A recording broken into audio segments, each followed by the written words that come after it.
Estamos lejitos. Vamos a iniciar orando. Dios, en esta mañana, muchas gracias por tu misericordia, porque tener vida es tener la oportunidad de adorarte con todo nuestro corazón.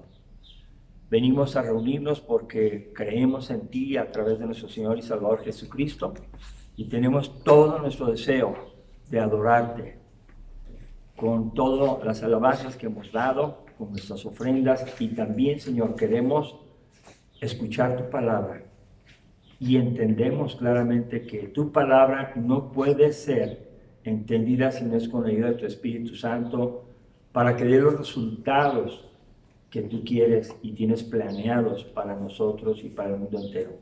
Te pedimos tu dirección entonces de manera muy humilde, reconociendo tu grandeza, tu poder y nuestra necesidad de enseñanza. Y te damos gracias porque cuando oramos, tú escuchas y respondes conforme a tu gracia y a tu buena voluntad. En el nombre de Jesús. Amén. Amén. Dios les bendiga, hermanos. Tenemos la oportunidad hoy de reunirnos y vemos aquí que hay una gran necesidad en el mundo de conocer el mensaje.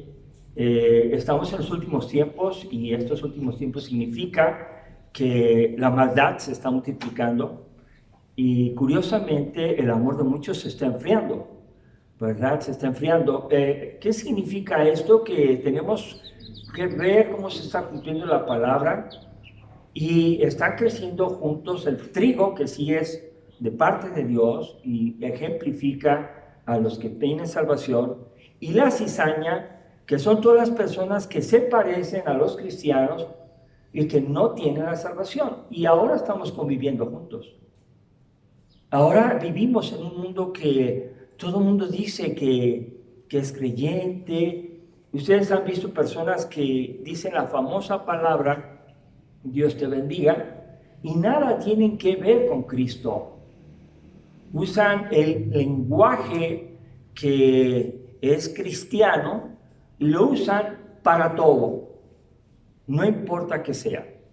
Hoy voy a compartir un mensaje que no es para que ustedes se conviertan así directamente. Yo parto de que los que vienen aquí ya son convertidos, pero eso solamente lo conoce Dios.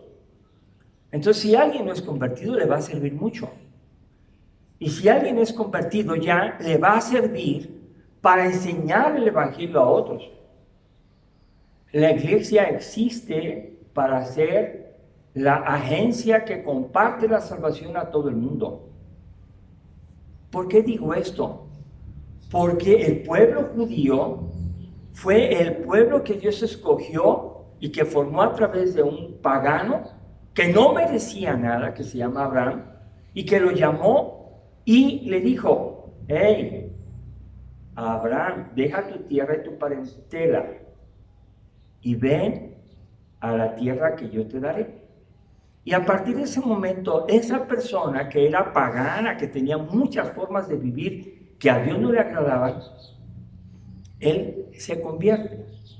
Y al convertirse por la fe en el mensaje que escuchó de Dios, cambia su manera de vivir y deja su tierra y su parentela, deja todas sus tradiciones, sus costumbres y sigue el mensaje de Dios. Entonces, ahí vemos la fe como es la que transforma la vida de las personas. La situación que estamos viendo ahora es que pareciera que no hay conversión, no hay cambio de vida. Algunas personas dicen que creen, pero viven igual o peor en el pecado, reuniéndose en algún lugar cristiano. Ahora, el título del mensaje será: sin conversión no hay salvación. Sin conversión no hay salvación.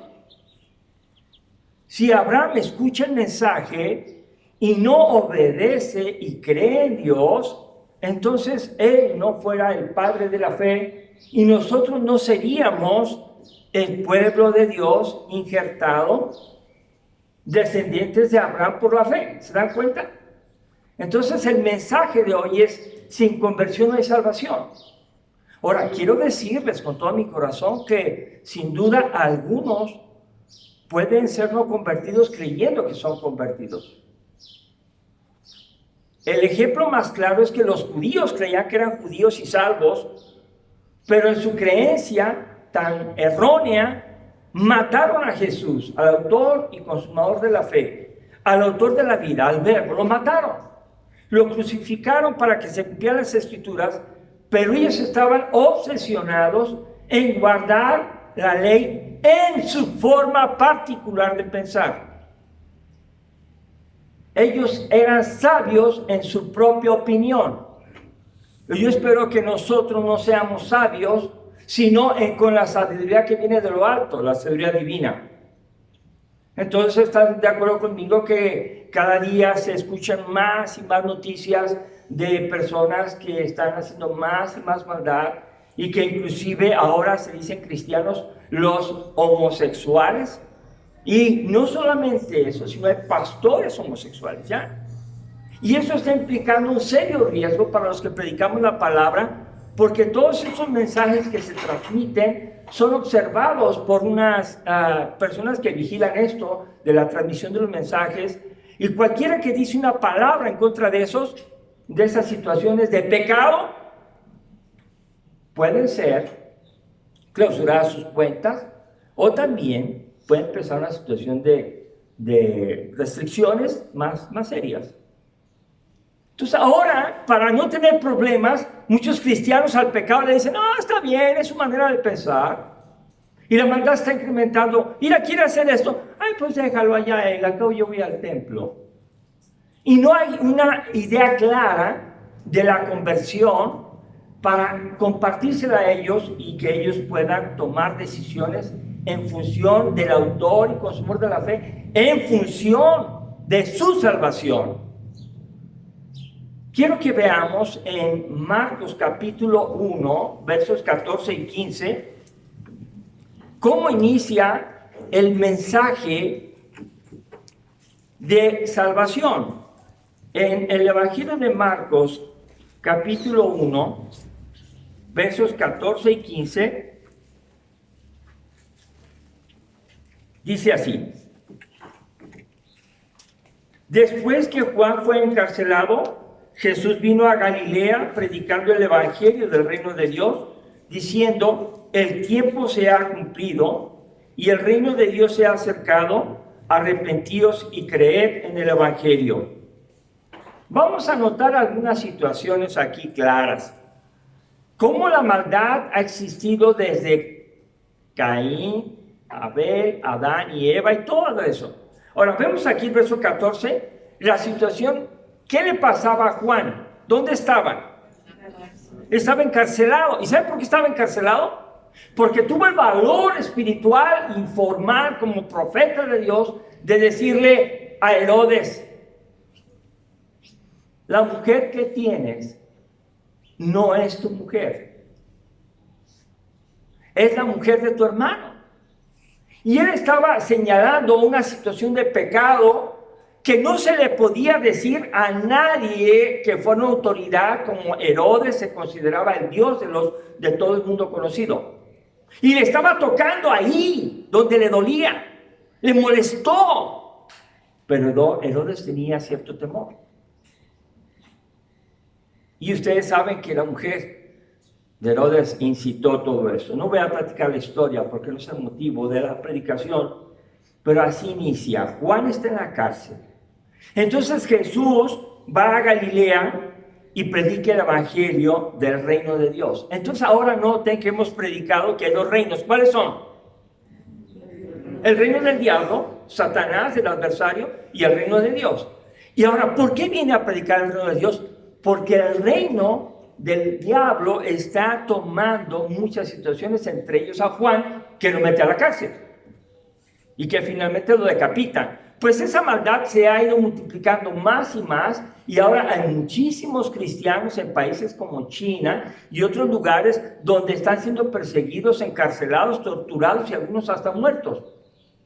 Y nosotros tenemos la comodidad todavía de venir, creer en el evangelio, predicar el evangelio y anunciarlo. Bueno, ellos no estaban viviendo. En ese tiempo estaban viendo una maldad tan tremenda como ahora se vive. Y el mensaje es, el tiempo se ha cumplido. O sea, no hay otra oportunidad. Se ha completado el tiempo de oportunidad y este es. El tiempo de oportunidad es para que se acerquen al reino de Dios que se ha acercado. Noten la iniciativa, por favor. Dice aquí, el reino de Dios se ha acercado. Es Dios quien tiene la voluntad de acercarse hacia ti, acercarse a nosotros. Él fue el que envió a su Hijo Jesucristo. Nosotros no se lo pedimos. Él vio nuestra necesidad, porque le duele ver que el mundo que creó para ser hermoso y maravilloso, para ser una bendición, se ha vuelto en un terror. Terror para la familia, terror para el matrimonio, terror para el trabajo, terror para la fe. Un terror para poder decir, soy de Cristo. Pero aquí vemos a Jesús predicando dos cosas. Arrepiéntanse y crean en el Evangelio. Así inicia. Arrepiéntanse. Arrepentirse significa dar media vuelta. Cuando usted va para allá y dice, voy a ir a tal lugar y se arrepiente, usted deja de ir a ese lugar y se regresa en otra dirección. Eso es arrepentimiento. Esa primera parte implica alejamiento de lo que no es agradable a Dios. Y luego dice la segunda parte, creer en el Evangelio. Creer en el Evangelio es la parte contraria. Yo vivía sin creer en el Evangelio, iba con mi vida para allá en pecado y ahora ya no voy para allá porque he entendido lo que Cristo hizo por mí y me estoy regresando. Y no me regreso para estar así en la casa sin hacer nada, ya nomás decir, no hago nada malo, yo a nadie ofendo, yo me dedico a mí, ¿no? Se dedica a creer en el Evangelio, que implica obedecerlo como su Señor y Salvador. Y lo que Él dice que se haga, el creyente de a de veras lo hace. No lo cuestiona, no lo manda para otro día. El creyente verdadero obedece. Ahora, quiero que por favor noten que este es un mensaje que usted y yo tenemos que responderle a Dios. Porque no es al pastor, no es al líder de esto, al líder de aquello, no, es a Dios. La conversión implica, yo seguía a personas, a mí me caían bien ciertas personas, yo estaba en cierta religión, me gusta mucho, inclusive les puede gustar esta, pero esta no es el mensaje del Evangelio. El Evangelio es creer, después de arrepentirse, en el que trajo la salvación para nosotros, en Jesús. ¿Quién es el que nos llega al corazón? Dios, a través de su Espíritu Santo, y nos dice que creamos. Ahora, quiero que veamos un versículo solamente en Juan 16:20 para ver qué significa la conversión. Juan 16:20. Cualquiera que vea este pasaje va a decir, pues está bien fácil, entonces la conversión. La conversión se usa en términos de cambio. Juan 16:20 dice, de cierto os digo, que vosotros lloraréis y lamentaréis, y el mundo se alegrará. Pero aunque vosotros estéis tristes, vuestra tristeza se convertirá en gozo. ¿Dónde está la conversión ahí? La conversión está claramente dicha que habrá momentos de llanto y de lamentación y el mundo va a vivir alegre. Esa es la condición. Pero nosotros, en vez de estar alegres, estaremos tristes. ¿A quién le alegra que destruyan la inocencia de los hijos? ¿A quién le alegra el pecado? ¿A los pecadores les alegra el pecado? Claro que sí, a ellos sí les alegra. Pero para los creyentes verdaderos nos entristece. Nos entristece. Ahí dice claramente que habrá una conversión de tristeza a gozo. Y se dan cuenta que la palabra conversión implica un cambio total de estado. Pues nosotros, hermanos, tenemos que comprender esto, que la conversión no es solamente el venir al templo y el hacer la Biblia y decir que soy... No. Implica un cambio de vida, un cambio de estilo de vida. Y cuando hablábamos de evangelismo, hablábamos en el asunto de que es una manera de vivir donde se nota que se ama a Jesucristo y se comparte a Jesucristo y no hay lugar para el pecado. Vemos aquí claramente cómo cambiar la condición es conversión. Sin conversión no hay salvación, hermanos. Sin conversión no hay salvación. Y es muy triste decirlo así. Hay unos que son candil de la calle y oscuridad de su casa. ¿Entiende lo que es eso? Hay unos que dicen que son cristianos maravillosos en relación con toda la iglesia, pero en la propia casa son menos que malvadísimos. Pero vemos aquí la palabra claramente dice, pasará su condición de tristeza a gozo. Eso lo va a hacer Dios. Ahora, cuando hablamos de conversión tenemos que decir, ¿y esto cómo sucedió? Yo creo que estos van a ser una serie de mensajes que hoy inicia el primero, que la conversión tiene un significado, pero un significado que trastoca la vida y que la convierte. Ok, vamos a ver en 1 Tesalonicenses capítulo 1, versos 2 al 10. Y voy a leerlos y ustedes los van siguiendo con su vista. 1 Tesalonicenses capítulo número 1, versos 2 al verso 10. Dice así la palabra. Damos siempre gracias a Dios por todos vosotros, haciendo memoria de vosotros en nuestras oraciones, acordándonos sin cesar delante del Dios y Padre nuestro de la obra de vuestra fe y del trabajo de vuestro amor, y de vuestra constancia en la esperanza en nuestro Señor Jesucristo. Porque conocemos, hermanos amados míos, vuestra elección. Pues nuestro evangelio no llegó a vosotros en palabras solamente, sino también en poder, en el Espíritu Santo y en plena certidumbre, como bien sabéis, cuáles fuimos entre vosotros por amor de vosotros. Y vosotros vinisteis a ser imitadores de nosotros y del Señor, recibiendo la palabra en medio de gran tribulación con gozo del Espíritu Santo. De tal manera que habéis sido ejemplo a todos los de Macedonia y de Acaya que han creído.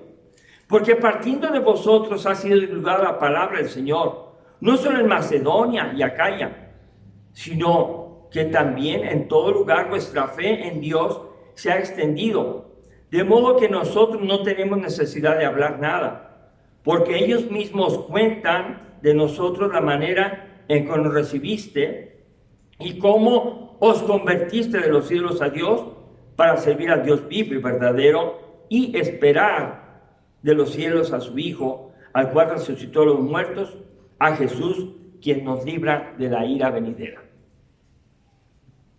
Tesalónica no es un pueblo hebreo. Tesalónica es un pueblo gentil. Es un pueblo que tiene otra fe, que tiene otras maneras de creer en un Dios, que inclusive tiene sus ídolos. Bueno, a ellos les llega el evangelio. Y vamos a ver en ellos su conversión. Vamos a ver en ellos qué significa que su salvación es precedida por su conversión. Me voy a ir solamente a los versículos que me parecen más centrales, el 8, porque partiendo de vosotros ha sido divulgada la palabra del Señor. Y esa es una consecuencia de haber creído, de haberse arrepentido. Ellos creyeron, pero no se quedaron con la boca cerrada. Ellos creyeron y dicen que a partir de Macedonia y Acaya se extendieron en todo lugar, predicando la fe de Dios. Y de tal modo que la predicación había sido tan amplia que cuando llegan los apóstoles ya no tenían que predicar nada. Ellos habían creído y habían convertido de sus ídolos a Dios y estaban compartiendo el evangelio. Vean eso. Y las personas están conociendo el Evangelio. La tarea de un creyente no es convertir a la gente. La tarea del creyente es avisar, comunicar, evangelizar, hablar de las buenas noticias de salvación a las personas. Nosotros no tenemos por qué insistir de tal manera que uno convierta. No se puede. De alguna manera nosotros tenemos conocimiento de las cosas que pasan y queremos compartir el mensaje, pero jamás tenemos que tener la actitud, te estoy diciendo esto para que te conviertas. No, es tu decisión. El que convierte es Dios.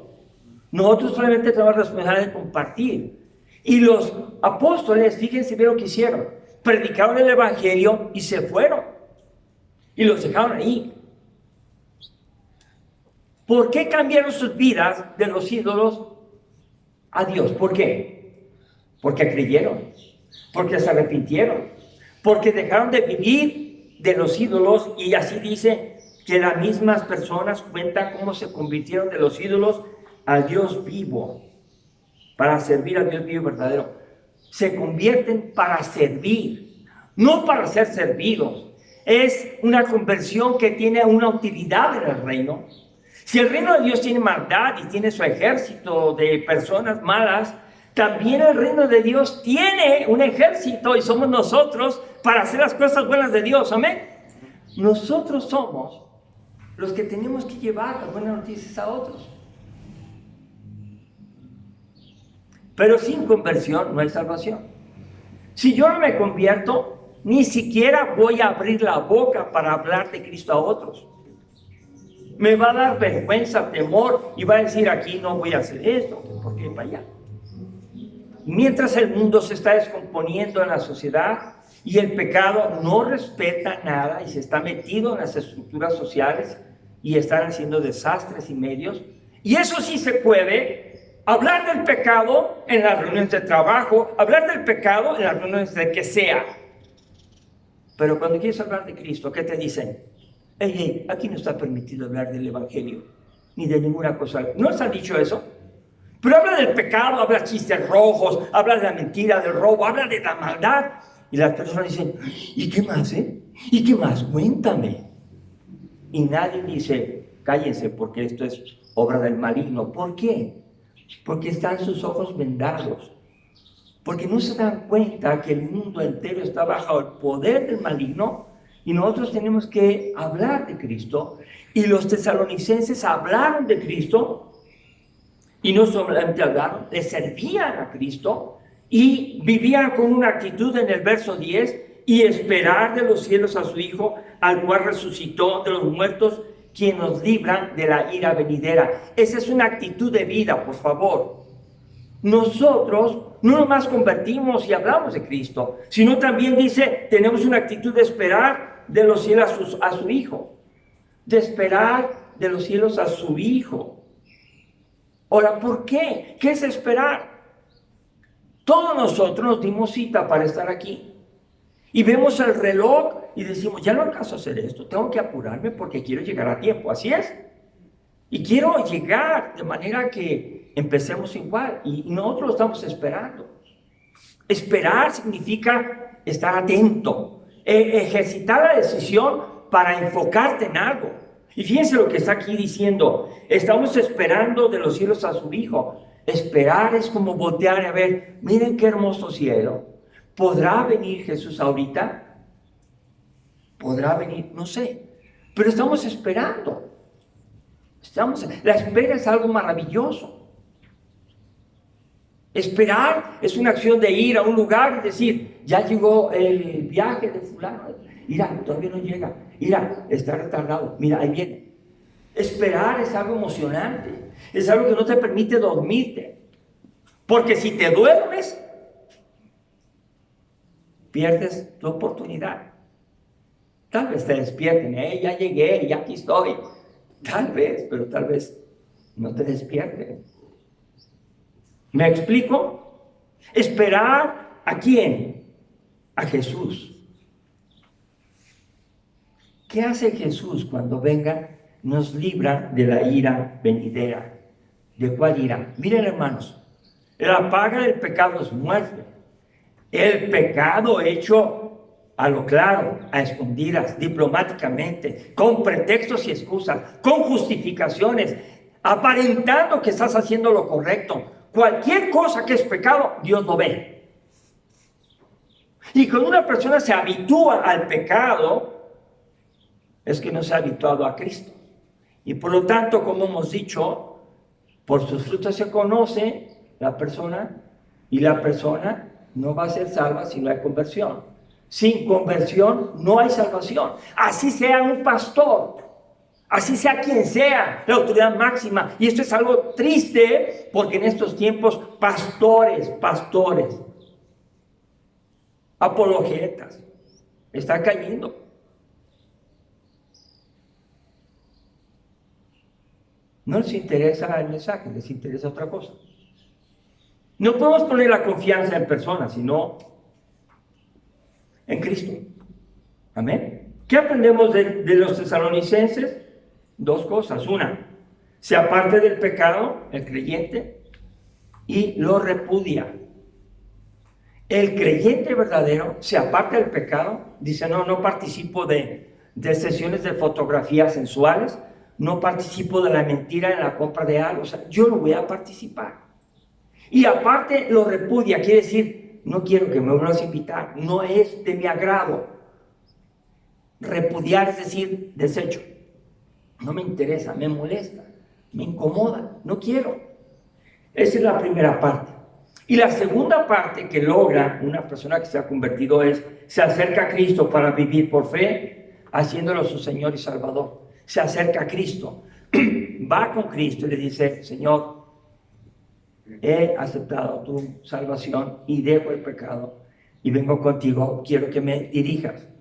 Tú eres mi Señor, mi amo, mi patrón, y tú dime, háblame, porque también eres mi Salvador. Y cuando llegue a tu presencia, quiero confiar en ti, no en mí, en lo que tú hiciste en la cruz por mis pecados.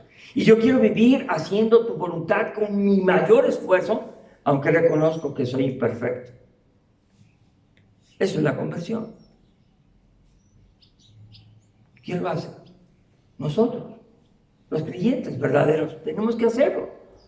Y si alguien no lo es, está confundido, es un momento de abrir los ojos y hacer su voluntad. Todos nosotros tenemos tesoros, todos. Y nos conocemos también que cuando mencionamos algo, dice el pastor lo está diciendo por mí. Todos tenemos tesoros. Y nos conocemos y decimos, cómo ama esta cosa, cómo ama esta cosa, cómo le gusta esto. ¿Verdad? Sabemos. Y decimos, bueno, pues, somos diferentes. Quiero que vean en Mateo, capítulo 13, 44 al 46, un mensaje acerca de qué tenemos que hacer con lo que amamos, con lo que nos llama la atención, en lo que invertimos. Mateo, capítulo número 13, versos 44 al 46, dice así. Además, el reino de los cielos es semejante a un tesoro escondido en un campo, el cual un hombre halla y lo esconde de nuevo, y gozoso por ello va y vende todo lo que tiene y compra aquel campo.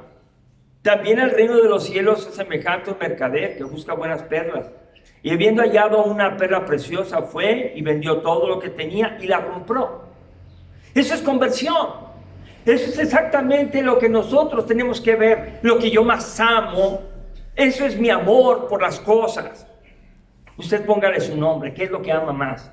Miren, ¿quiere saber lo que ama más? Es muy fácil. Cuando te lo quiere quitar, se dan cuenta. Te va a quitar el celular y te enoja y no puedes irse al sol. Eso es lo que amas. Lo que amamos puede ser muchísimas cosas. Los estudios, la familia inclusive, amar más a la familia que a Dios no le agrada a Dios.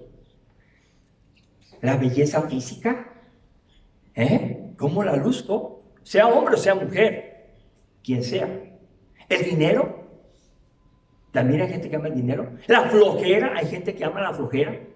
Hay gente que ama las discusiones, hay gente que ama la hipocresía, hay gente que ama cualquier clase de manifestación del pecado. Pues déjeme decirle, cuando uno va y descubre algo mejor, entonces dice, no hombre, esto está mejor. Voy y me deshago, vendo todo eso, me lo quito de aquí y con lo que tengo, recibí, voy y compro lo que es mejor. Dice aquí, a un tesoro escondido, un terreno de un tesoro, porque está perdiendo, pero está ganando. ¿Sí me explico? No hay pérdida, es en realidad descubrir la esencia para la cual existimos. Nosotros existimos para la gloria de Dios y nos vive utilizando para otra cosa que no es Dios. Eso no se vale, para Dios no se vale. Dios quiere usarnos, nuestra integridad, nuestra inteligencia, nuestra capacidad para servir en su reino. Y entonces cuando yo vivo en su reino y veo que vivo mal, entonces yo abandono el mal y me entrego al nuevo tesoro. Y si también veo las perlas, y tengo muchas perlas, pero encuentro una perla más valiosa, soy capaz de vender todas esas perlas y quedarme con la más valiosa, que es la salvación. Eso es conversión. Y repito, sin conversión no hay salvación. Hermanos, todos nosotros tenemos que hacer conversión diaria a situaciones que nos tienta el enemigo. Todos tenemos. Puedes vencer un día, 2 días. Pero una Biblia dice la Biblia, que Jesús fue tentado en 3 maneras, ¿verdad? Y el Evangelio de Lucas dice, pero el diablo le dejó y se fue de él por un tiempo. Satanás vino a buscarnos. Y puede ser que hoy tengas victoria sobre el pecado, pero mañana no. Y por eso allí está Cristo, para ayudarnos, para vivir en nuestro corazón y para darnos la fuerza. Obviamente que como no podemos, si alguno cometiera el pecado, abogado tenemos para con el Padre, a Jesucristo el justo, y vamos a Él y le pedimos perdón, y decimos, gracias Señor Jesús, pero con vergüenza no lo vuelvo a hacer, me esfuerzo. Amén. Eso es lo que tengo que hacer. Entonces, tenemos que orar por vivir como Dios quiere que vivamos. Y no es cristiano el que viene al templo, o al que deja de venir no deja de ser cristiano. Eso no hace cristiano al que viene, ni desconvierte al que no viene. La relación de conversión es por medio de Dios, que nos ve y nos conoce. Entonces, ahora nos queda llegar al final del mensaje leyendo, puestos de pie, Mateo capítulo 13, 44 a 46. Sin conversión no hay salvación. Vamos a leer este verso juntos y terminamos orando. Mateo 13, Mateo 1, Marcos 1, 14 y 15. Marcos 1, 14 y 15. Y vamos a leerlo juntos y vamos a dejar nuestro corazón orando para terminar. Marcos capítulo 1, versos 14 y 15. Después que Jesús fue encarcelado, todos juntos, después que Jesús fue encarcelado, Jesús vino a Galilea predicando el evangelio del reino de Dios, diciendo, el tiempo se ha cumplido, el reino de Dios se ha acercado, arrepentidos y creed en el evangelio. Hablemos de esto a las personas, para que las personas sean salvas en Cristo Jesús. Padre, en este momento te damos muchas gracias por la oportunidad que nos das de meditar tu palabra. Te suplicamos, Señor, que podamos tomar la decisión de meditarla, de aplicarla con la ayuda de tu Espíritu Santo. No queremos, Dios, llegar a tu presencia y que seamos reprobados porque nunca nos convertimos. Ahora entendemos que sin conversión no hay salvación. Y no queremos justificantes. Solamente creemos en la justicia de Cristo Jesús en la cruz, que derramó su sangre preciosa, que murió por todo el mundo para que todo aquel que en él cree no se pierda, mas tenga vida eterna. Te rogamos, oh Dios, que nos ayudes en un mundo que se agita entre tantas y tantas explicaciones y tantos temores y tantas mentiras. Oh Padre, queremos ser fieles a tu palabra y de manera personal buscarte en oración, en lectura bíblica y cada día aceptar el mensaje que traes a nuestra vida para nuestro beneficio. Gracias, bendice a todos los hermanos que no pudieron venir por causa de enfermedad. Sé tú con ellos, tú conoces sus nombres, y también sé con ellos que les vamos a compartir el Evangelio de la manera que tú nos guíes a través de tu Espíritu Santo, con tu palabra, y Señor, que ellos puedan ver en nosotros que de veras nos hemos convertido de los ídolos al único Dios vivo y verdadero por Cristo Jesús. Amén. Dios los bendiga, hermanos.